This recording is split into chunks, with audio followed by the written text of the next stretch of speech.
Have you ever thrown away a rough stone, only to realize later it was an uncut diamond worth more than your entire life? Liam thought he was trading up. He thought Oprah was plain, boring, and easily replaceable. He wanted a woman with status, a name that opened doors. So, he discarded her like yesterday's trash. But he didn't know the secret Oprah had been hiding for 3 years. He didn't know that the woman scrubbing his dishes was the sole heiress to a $1 trillion dynasty that owned the very bank he worked for. This is the story of a man who sold his soul for fool's gold, and the woman who bought it back just to crush him. The rain in Seattle didn't wash things clean. It just made the grime slicker. That's how Liam felt as he sat in the booth of Joe's Diner, the vinyl seat cracked under his tailored navy suit. He checked his Rolex, a knockoff, though a very good one, and tapped his fingers impatiently against the laminate table. Across from him sat Oprah. She looked tired. She always looked tired these days. She was wearing that beige cardigan he hated, the one with the fraying cuff, and her brown hair was pulled back in a messy bun. She was nursing a lukewarm tea, her large, doe eyes fixed on him with a confusion that irritated him more than it should have. "Liam," she said softly, her voice raspy from a double shift at the city archive. "You said it was urgent. Is everything okay? Is it your mom?" Liam sighed, a sound practiced to convey burden rather than boredom. "No, Oprah. My mother is fine. It's us. We're not fine." Oprah froze. The spoon in her hand clinked against the ceramic mug. "What do you mean?" "I mean, look at this." Liam gestured vaguely at the diner, at her, at the space between them. "I'm moving up, Oprah. I just secured the account for the Kensington merger. I'm going to be a vice president at Stratton Oakmont within the year. I have a trajectory." "I know," Oprah smiled, though it was weak. "I'm so proud of you. I bought a bottle of that sparkling wine you like to celebrate tonight." "Stop," Liam cut her off, his voice cold. "That's exactly it. Sparkling wine, coupon clipping, staying in on Fridays to watch reruns. It's small, Oprah. You're small." The insult hung in the air, heavier than the smell of grease and old coffee. Oprah blinked, her face paling. "I'm saving money so we can buy a house, Liam. I'm working 2 jobs. And that's the problem," Liam snapped, keeping his voice low but venomous. "You're a worker. A drudge. I need a partner, Oprah. Someone who understands the world I'm entering. I need someone who can walk into a gala and turn heads, not someone who looks like they're there to serve the hors d'oeuvres." He reached into his pocket, not for a ring, but for a check. He slid it across the table. It was for $5,000. "What is this?" Oprah whispered, staring at the paper as if it were radioactive. "Severance," Liam said, devoid of irony. "For the rent, I'm breaking the lease. I'm moving into the penthouse at the Four Seasons Residences next week. Jessica has a place there." Oprah's head snapped up. "Jessica? Jessica Thorne? The intern?" "She's not an intern anymore," Liam corrected, a smirk tugging at the corner of his mouth. "And her father is on the board of directors. She gets me, Oprah. She has ambition. She has a name." Oprah looked at the check, then back at Liam. For a second, Liam expected tears. He expected begging. He had rehearsed his rejection of her pleas. But Oprah didn't cry. Her expression shifted from confusion to a strange, terrifying calm. It was a look he had never seen in the 3 years they had lived together in that cramped one-bedroom apartment. "You're leaving me because I don't have a name?" Oprah asked, her voice steady. "It's not just that," Liam deflected, standing up and buttoning his jacket. "It's about fit. We don't fit. You're a Honda, Oprah. Reliable, sure. But I'm in the market for a Ferrari. Keep the money. You'll need it." He didn't look back as he walked out of the diner. He stepped into the rain, feeling lighter, free of the dead weight. He pulled out his phone and dialed Jessica. "It's done," he said, a grin breaking across his face. "I'm on my way. Champagne? Real champagne this time. Dom Perignon." Inside the diner, Oprah sat motionless. She didn't touch the check. She slowly reached into her worn tote bag and pulled out an old, black flip phone, a burner she kept buried at the bottom. She dialed a number she hadn't called in 5 years. The line clicked open on the first ring. Miss Serafina? A British voice answered. It was Arthur, the head of security for the chaotic, sprawling empire of the Rothschild family. Arthur, Oprah said, her voice changing. The rasp was gone, replaced by a clipped, aristocratic, icy tone that Liam had never heard. He's gone. You can send the car, the rolls. And Arthur? Yes, miss? Tell grandmother she was right. Poor people are tedious. I'm ready to take my seat at the table. 3 months had passed since the day at the diner. For Liam, they were the best 3 months of his life, or so he told himself every time he looked in the mirror of the bathroom he now shared with Jessica Thorne. Life with Jessica was fast. It was loud. It was expensive. They spent weekends in the Hamptons at her father's estate, drinking gin and tonics with men who owned islands. Liam felt like he had finally arrived. He was no longer just an associate. He was Jessica Thorne's boyfriend. That title carried weight, but it was also exhausting. Jessica wasn't like Oprah. She didn't make him coffee in the morning. She screamed at the maid if her latte wasn't 104 degrees. She didn't listen to him vent about his day. She interrupted him to talk about which influencers were at the club last night. Liam, are you listening? Jessica snapped, snapping her manicured fingers in front of his face. They were at Le Bernardin, one of the most expensive restaurants in New York. Liam blinked, pulling his focus back. Sorry, babe. Just thinking about the merger. Well, stop thinking and start networking, she hissed, gesturing with her wine glass toward a table in the corner. Do you know who that is? That's chaotic wealth right there. That's Mr. Sterling's personal attorney. Liam looked. He saw a gray-haired man, eating quietly. So? Jessica rolled her eyes. The Sterling Gala is next week. It's the event of the decade. Everyone who is anyone will be there. My dad says he can get us tickets, but we need to be on the list for the Inner Circle VIP room. That's where the real deals happen. The Sterling Gala. Liam had heard the rumors. It was a charity event, hosted by the Shadow Board, a group of investors so wealthy they didn't appear on Forbes lists because they paid to keep their names off them. I'll handle it, Liam said, adjusting his tie. He felt a surge of arrogance. He was a rising star. He had discarded his past. He could handle anything. Meanwhile, across the Atlantic, the atmosphere was very different. In a private wing of the Ritz Paris, a woman stood on the balcony, overlooking the Place Vendôme. She wore a silk dressing gown that cost more than Liam's entire year of rent. Her hair, no longer in a messy bun, fell in lustrous, polished waves down her back. The acquisition of Stratton Oakmont is nearly complete, Miss Serafina, a man in a sharp suit, said from the doorway. He held a tablet. We have acquired 51% of the controlling shares through the shell companies in the Caymans. The board is unaware. Serafina, formerly Oprah, turned. Her face was harder now. The softness Liam had mocked was gone, replaced by the steel of a woman raised to rule empires. And the personnel files? She asked. Reviewed. We have flagged the employees for the restructuring.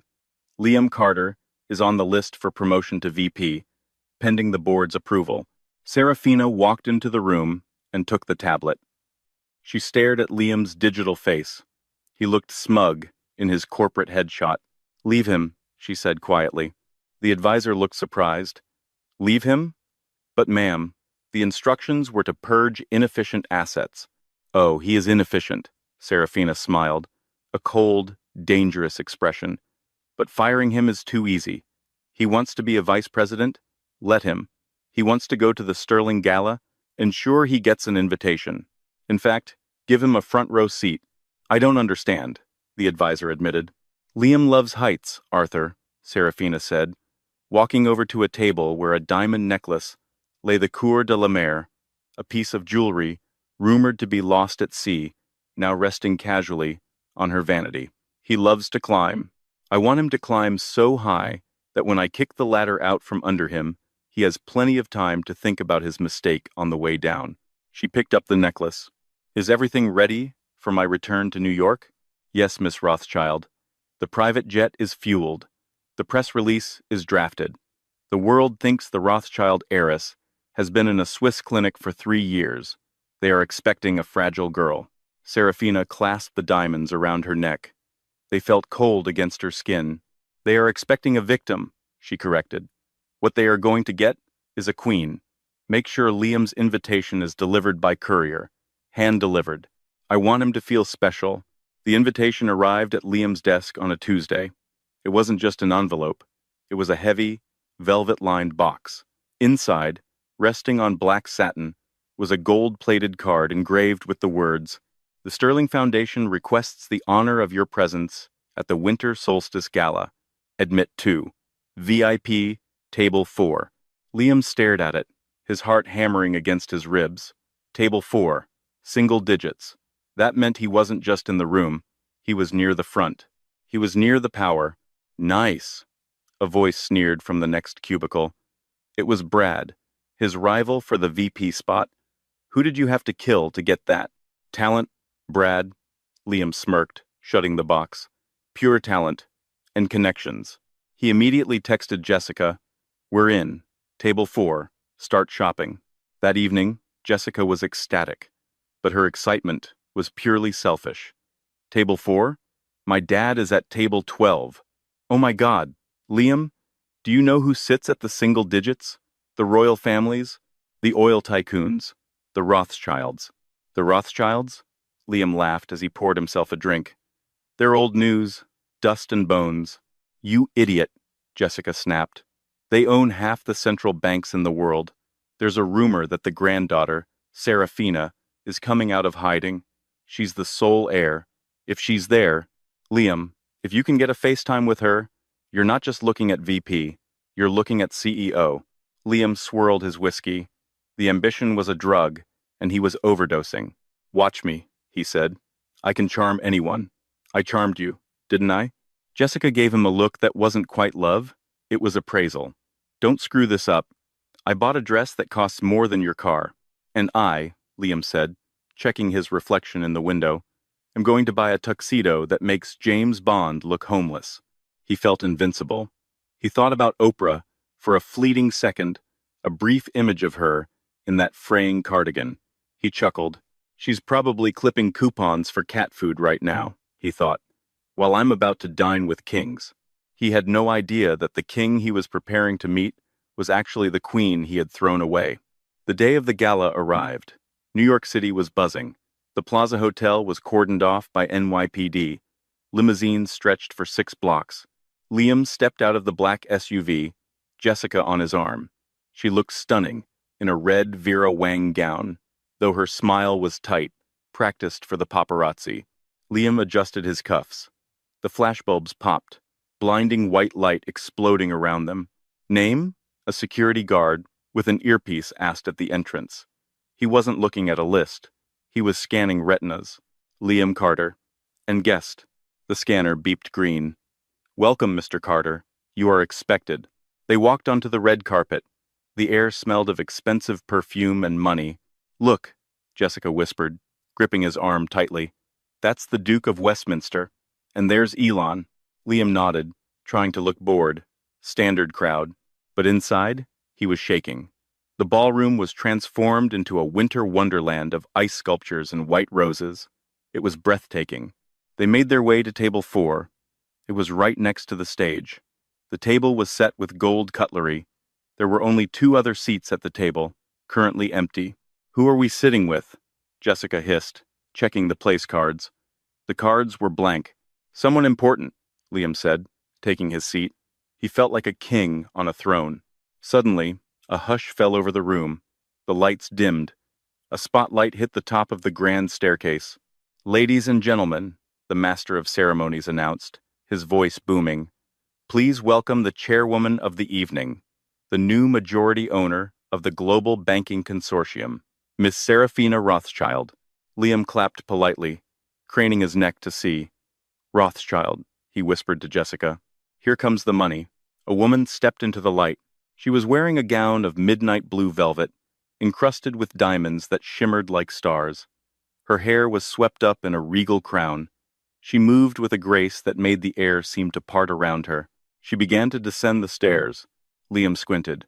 There was something familiar about her walk, something about the tilt of her head. She reached the bottom of the stairs and looked up, her face projected onto the massive screens on either side of the stage. Liam stopped breathing. The glass of champagne slipped from his fingers and shattered on the floor. Jessica jumped. Liam! What the hell?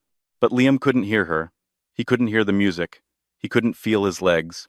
Because the woman on the screen, the trillion-dollar heiress, the most powerful woman in the room, was Oprah, and she was looking directly at table 4. The ballroom was spinning.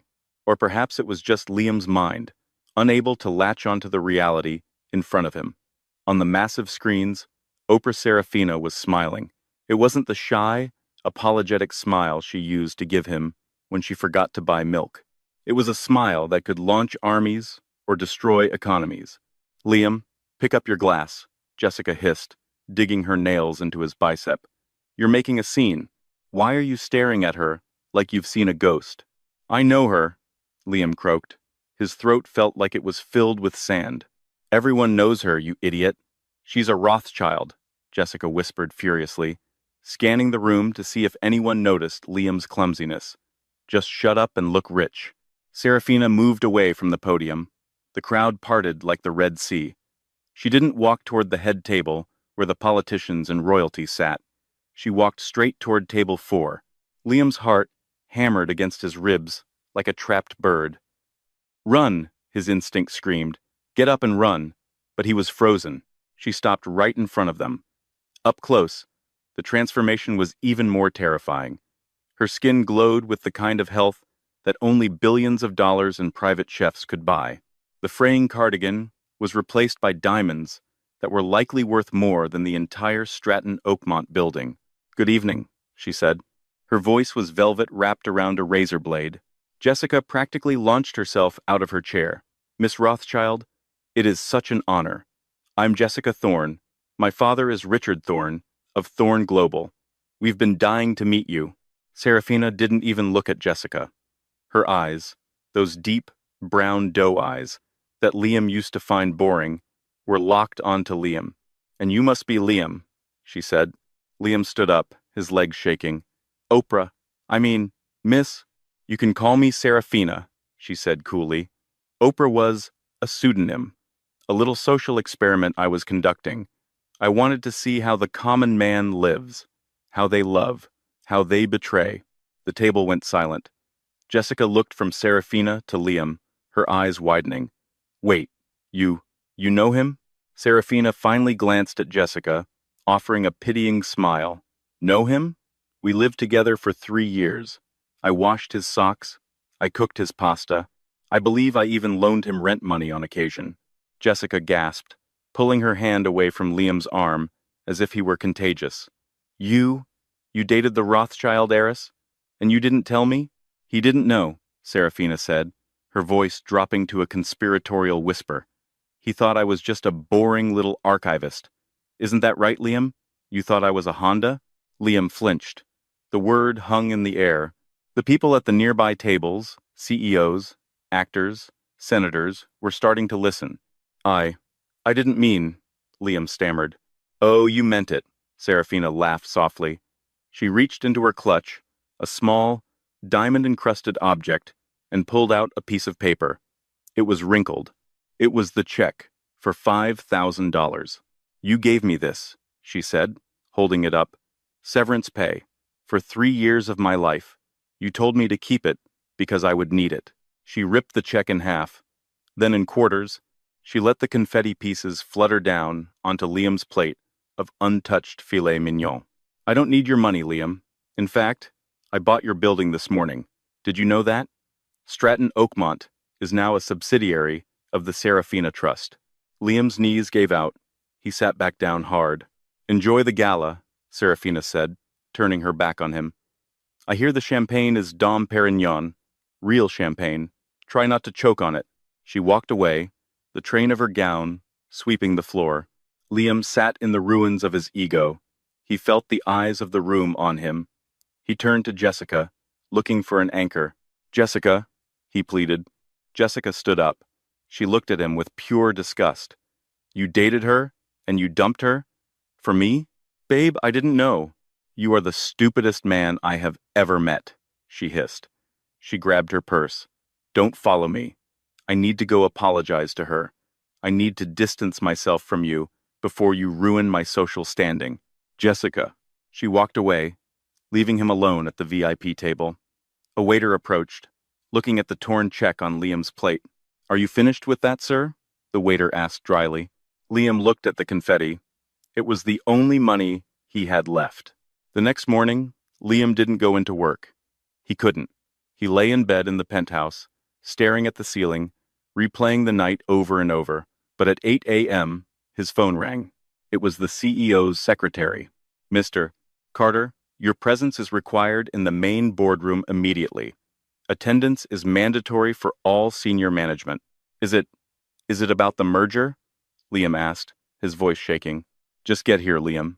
He showered, dressed in his best suit, though it felt like a costume now, and drove to the office. The atmosphere at Stratton Oakmont was frantic. People were running around with boxes. Shredders were humming.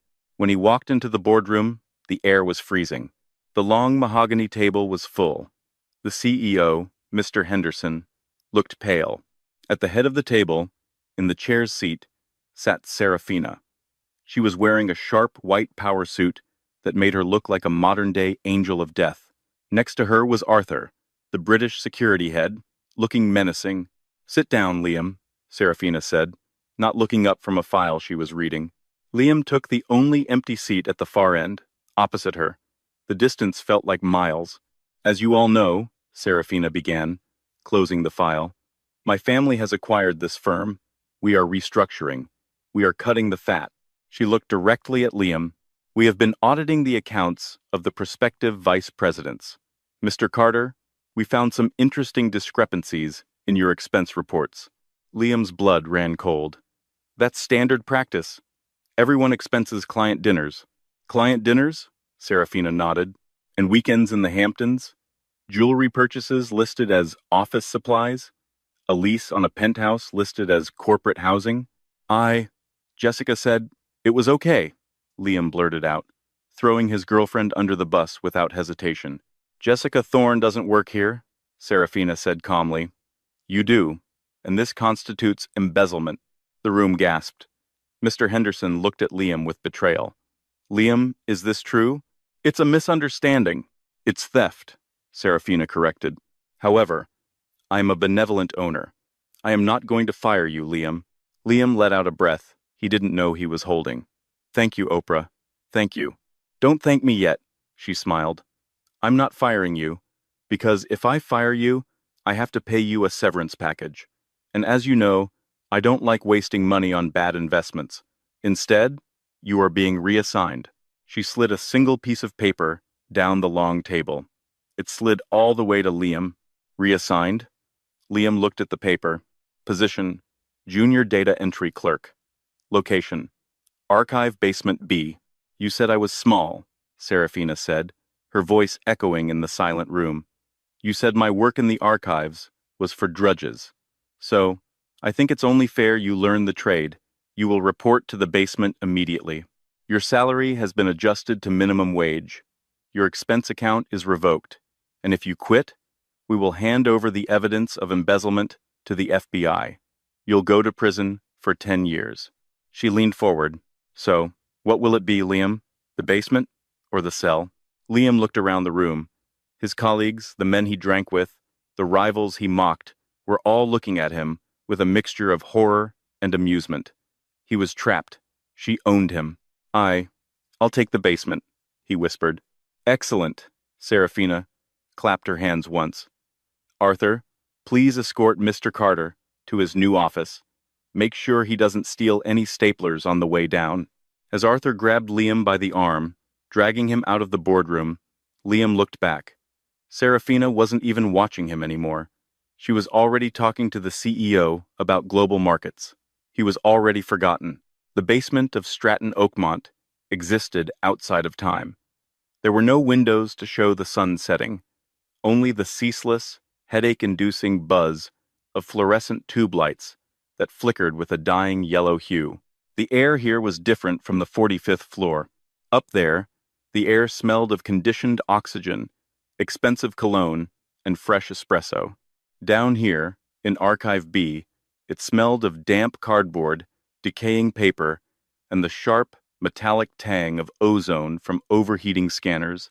Liam sat on a stool that was missing a caster, his knees hitting the underside of a metal desk that was scarred with the graffiti of bored interns from decades past.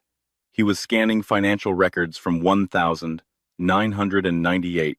Scan, beep, save, next. It was a rhythm that was slowly pulverizing his soul. Pick up the pace, Carter, a voice barked. It was Gary, the floor supervisor. Gary was a man who wore short-sleeved dress shirts and had a permanent stain of mustard on his tie. 2 days ago, Liam wouldn't have even looked at a man like Gary. Now, Gary held the keys to his freedom. I'm going as fast as I can, Liam muttered, his voice hoarse. He hadn't had water in 4 hours because the water cooler was broken, and he was too proud to ask where the bathroom tap was. Not fast enough, Gary sneered, tapping his clipboard. The Serafina Trust wants the Q3 archives digitized by Friday. You're currently lagging by 400 files. That's going to come out of your break time tomorrow. Liam gritted his teeth, the muscles in his jaw jumping. He wanted to scream. He wanted to throw the scanner through the drywall, but he couldn't. The memory of Serafina's voice in the boardroom was too fresh. Embezzlement, federal prison, 40 years. She had built a cage of gold and laws around him, and he was trapped. When the clock finally clicked to 6 p.m., Liam didn't walk out. He fled. He took the service elevator up to the lobby, avoiding the main glass lifts where his former colleagues might see him. He slipped out the side door into the alley, emerging into the gray, weeping drizzle of the New York evening. He reached into his pocket for his phone to call an Uber Black, a reflex he hadn't yet unlearned. Then he remembered. His credit cards were frozen. His corporate account was revoked. He pulled up the collar of his suit jacket, the only one he hadn't sold yet, and began to walk. It was 40 blocks to the Four Seasons. By the time he reached the gilded awning of the hotel, he was soaked to the bone. His Italian leather shoes squelched with every step, a humiliating sound that announced his downfall before he even spoke. He walked to the front desk, trying to summon the arrogance of the vice president he used to be. Key for penthouse B, he said to the concierge, a man named Henri, who had greeted him by name every day for 3 months. Henri didn't smile. He didn't reach for a key. He looked at Liam with a mixture of professional detachment and personal pity. Mr. Carter, Henri said softly, I'm afraid I cannot grant you access. What do you mean? Liam snapped, though his voice wavered. I live there. Not anymore, sir. The leaseholder, Miss Jessica Thorne, contacted management this morning. The lease has been terminated, effective immediately. The locks have been changed. The world tilted. Terminated? But my things, my clothes, my laptop. Miss Thorne requested that the apartment be cleared, Henri said, sliding a small cardboard box across the marble counter. She left this for you, the rest of your personal effects. Well, she directed the cleaning staff to dispose of them. Liam stared at the box. It was a shoebox. His entire life reduced to a shoebox. Dispose of them? Liam whispered. My watches? My suits? I believe the charity truck came at 3 p.m., sir. Liam grabbed the box, his hands shaking so violently he almost dropped it. He turned away from the counter, ignoring the whispers of the bellhops, and walked out of the hotel. He couldn't even sit in the lobby. He was a trespasser in his own life. He found a dry spot under a bus stop shelter, 2 blocks away. He sat on the cold metal bench, shivering, and opened the box. Inside, there was a single tube of toothpaste, a phone charger, and a letter. It wasn't handwritten. It was typed on Stratton Oakmont letterhead, a final, petty twist of the knife. Liam, I spoke to my father. He made it very clear that the Thorne family brand cannot be associated with a man under investigation for internal theft. It's simply bad PR. Also, I had lunch with Serafina today. Or should I say, Miss Rothschild. She is charming, really. She explained the situation to me. She told me how you used her, how you used me. It was an enlightening conversation. She offered me a position in her foundation's public relations division. It's a global role, Liam. Paris, Milan, Tokyo. I'm leaving tonight. I realized that while you were climbing the ladder, you were actually just a weight dragging me down. Don't try to contact me. My number has changed. And don't look for the engagement ring I bought you. I returned it. I used the store credit to buy a new Birkin bag. It seemed like a better investment. Goodbye, Liam. You always wanted to be unforgettable. Congratulations. You're now a cautionary tale. Yes. Liam crumpled the letter. A guttural roar built up in his chest, tearing through his throat. He screamed, a raw, animalistic sound that made pedestrians across the street stop and stare. He threw the box into the gutter. Used me? He shouted at the rain. She used me? Everyone used me? He sat there for an hour, the anger burning itself out, until only a cold, hollow dread remained. He had nothing. No job, no home, no girlfriend, no money. He was back to where he started, only worse. When he was with Oprah, he was poor but hopeful. Now, he was poor and stained. But as the rain relentlessly pounded the pavement, a strange, twisted logic began to take root in his mind. It started as a flicker of denial and grew into a blazing inferno of delusion. He thought about the meeting in the boardroom. She didn't fire me, he thought. She could have called the police right then and there. She could have had me arrested in front of everyone. But she didn't. Why? Why keep him in the basement? Why keep him in her building? Because she can't let me go, the voice in his head whispered. It's obsession. That's what it is. He stood up and began to pace the small length of the bus stop. The narrative in his head shifted. He wasn't the victim anymore. He was the protagonist of a twisted romance. She's hurt, he reasoned. I broke her heart. Of course she's lashing out. She's a Rothschild. She has the power to destroy worlds, so she's using that power to get my attention. This isn't punishment. It's a test. He laughed, a manic, breathless sound. She wants to see if I'll break, he said aloud. She wants to see if I'm just another gold digger who will run away when things get hard. She stripped me of everything, Jessica, the money, the apartment, to see what was left, to see if I was still there. If he stayed in the basement, he was admitting defeat. He was accepting the role of the servant. But if he went to her, if he showed her that he wasn't afraid of her money or her anger, she's waiting for me, he decided, the delusion now fully formed and solid as concrete. This is the grand gesture. She wants me to fight for her. He checked his pockets. He still had the keys to the company car, a sleek, black BMW that was parked in the hotel garage. The repo order probably hadn't gone through yet. He had a few hours. He ran back to the hotel garage, dodging the valet, and found the car.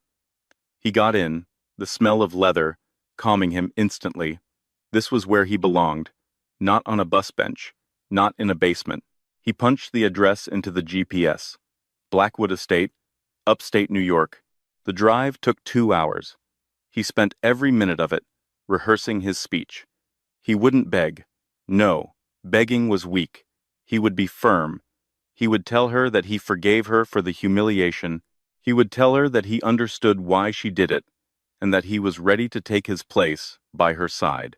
He would remind her of the nights they spent eating takeout on the floor of their old apartment. He would weaponize their nostalgia.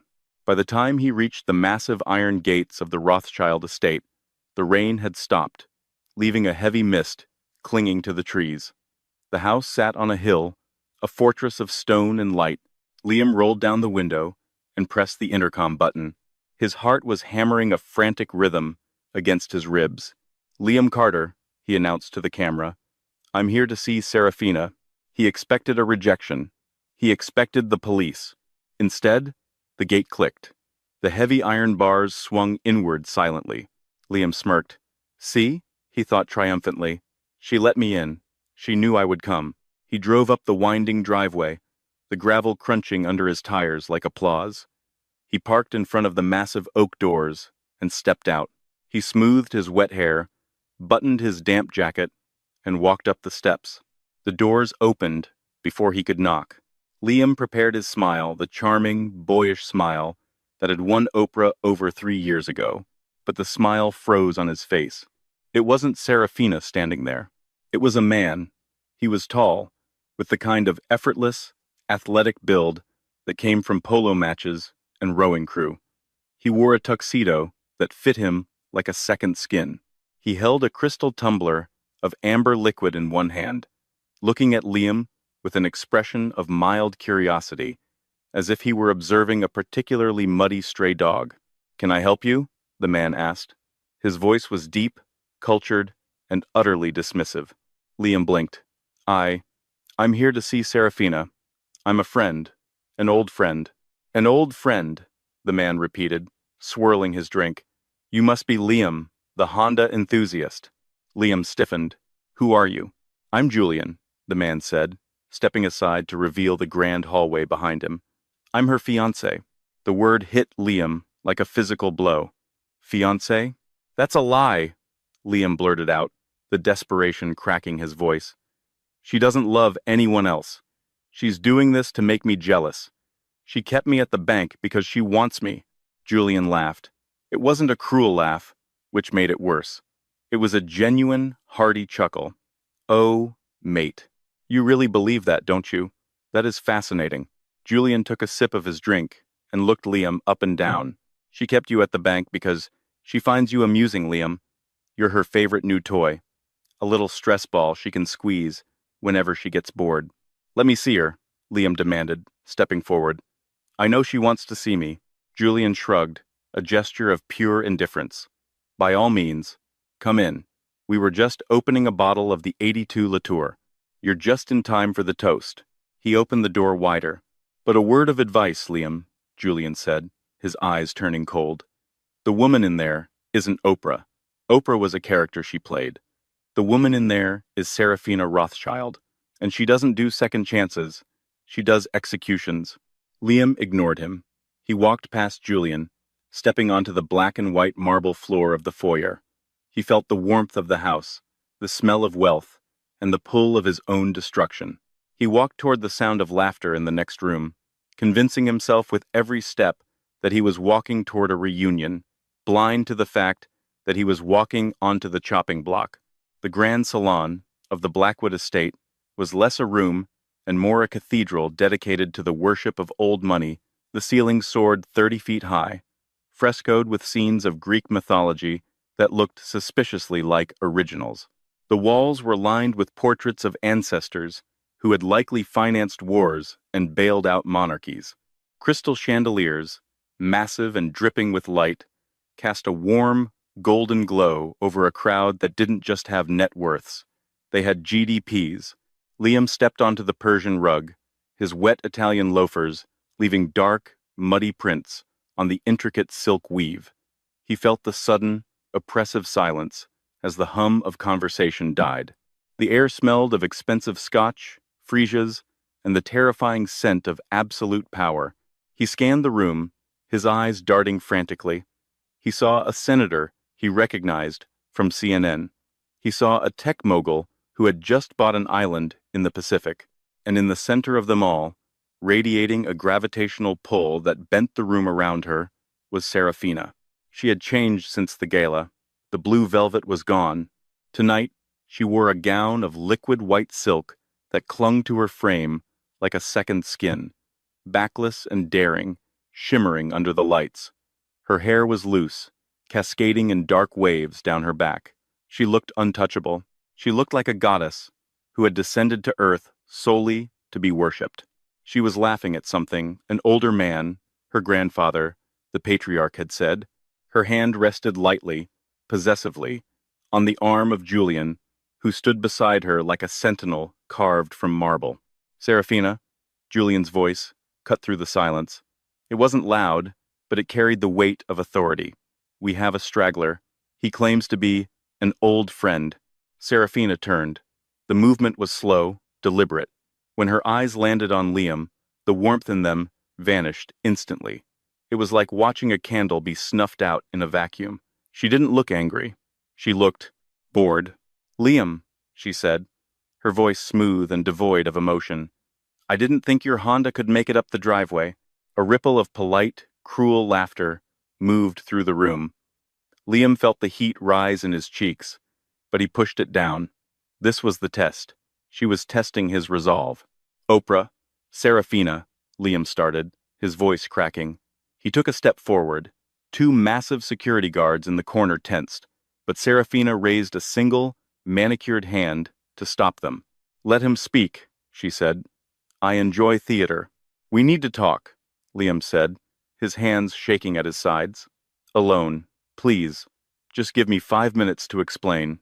I have no secrets from my family, Liam, she said, gesturing to the room with a sweep of her champagne glass. Or from my fiancé. Speak your piece. Liam looked at Julian, who was watching him with a smirk of pure pity.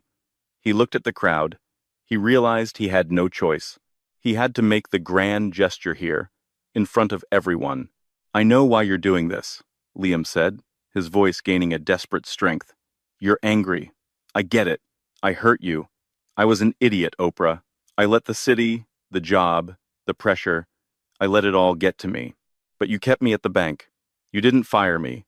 You didn't have me arrested. He took another step, entering her personal space. She didn't flinch. She just watched him, her expression unreadable. You kept me because you still care, Liam whispered, the delusion spilling out of him. You want me to prove that I'm not just another suit. You stripped me of everything, the money, the apartment, Jessica, to see if I'd still come back for you. Well, I'm here. I'm at the bottom, Oprah. I'll work in the basement. I'll scrub the floors. I'll do whatever it takes to earn you back, because I know deep down, the girl who used to dance in the kitchen with me is still in there. He dropped to his knees. It was a move he had rehearsed in the car. He lowered his head, a portrait of penitence, waiting for her hand to touch his shoulder, waiting for the forgiveness that always came in the movies. The silence in the room was absolute. It stretched for 1 second, 2, 3, and then a sound broke it. It was laughter, but it wasn't the polite, cruel laughter of the guests. It was Serafina. She was laughing a bright, genuine, bubbling sound of pure amusement. She laughed until she had to hand her glass to Julian to wipe a tear from her eye. Oh, Liam, she sighed, shaking her head. You really are a narcissist, aren't you? You truly believe the world is a story written about you. Liam looked up, confused. What? Serafina stopped laughing. Her face went cold, sharp as a diamond cutter. She walked over to him, her heels clicking rhythmically on the parquet floor. She crouched down, her white dress pooling around her, bringing her face level with his. I didn't keep you at the bank because I love you, she whispered, her voice soft enough that only he could hear, yet heavy enough to crush him. I kept you because I own you. Liam blinked, his brain struggling to process the words. Own me? The embezzlement, she said simply. The audit we ran on your accounts? You and Jessica charged over $400,000 to the company cards. Personal trips, dinners, handbags, watches. That's grand larceny, Liam. Federal crime. Mandatory minimum sentencing of 10 years in a maximum security prison. Liam went pale. But you said I could work it off. You said I could pay it back.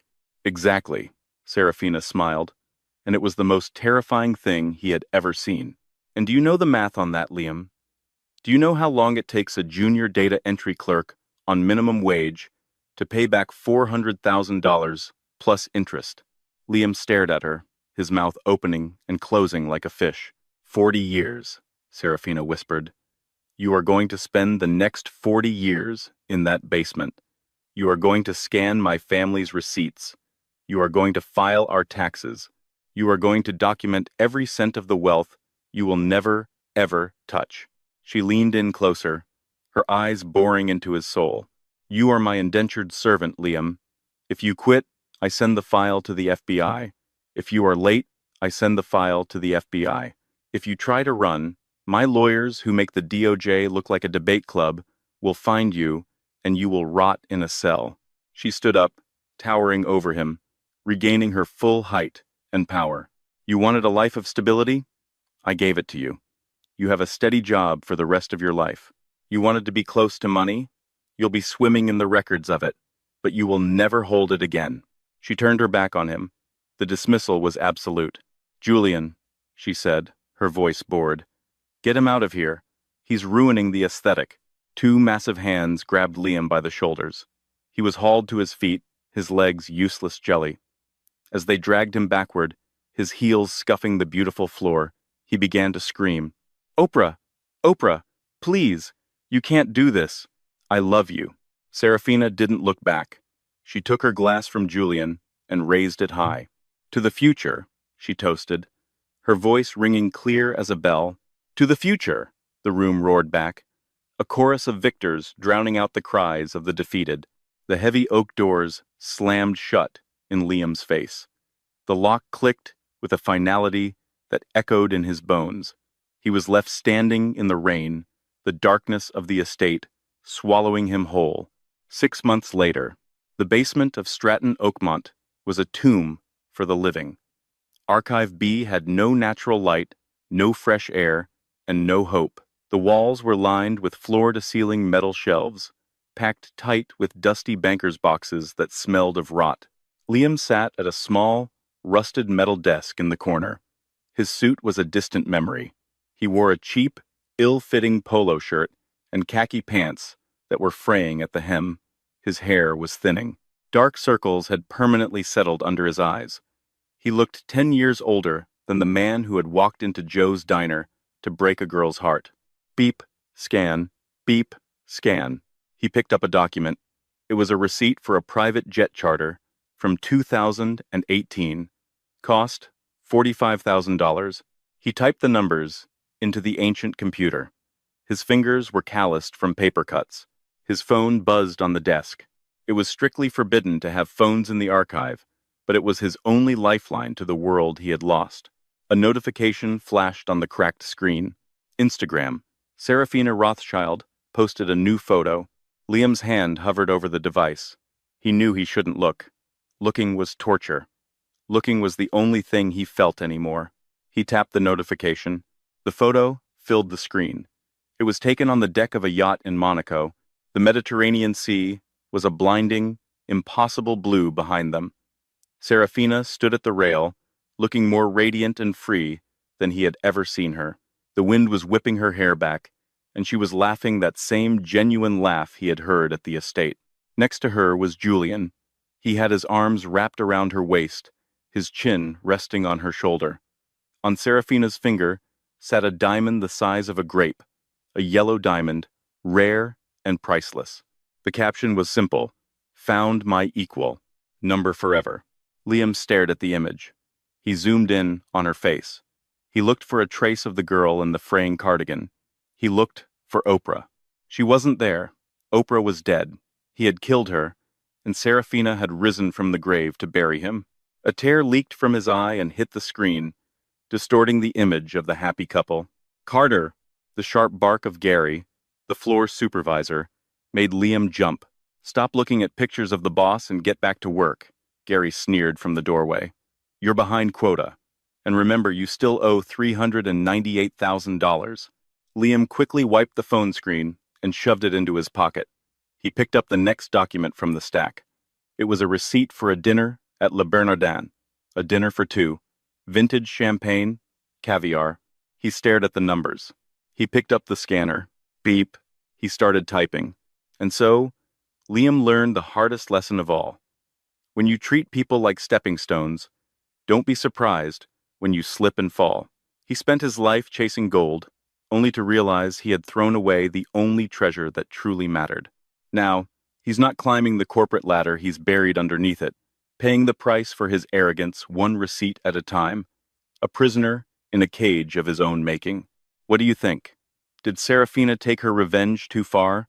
Or did Liam get exactly what he deserved? Was this justice, or was it cruelty? I want to hear your thoughts in the comments below. Type Team Serafina if you think she's a queen, or Team Mercy if you think 40 years is too harsh. If you enjoyed this story of karma, hidden identities, and ultimate revenge, please smash that like button. It really helps the channel grow and lets me know you want more stories like this. And don't forget to subscribe and hit the notification bell so you never miss a new drama. We drop new stories every week. Thanks for watching. And remember, be careful who you discard.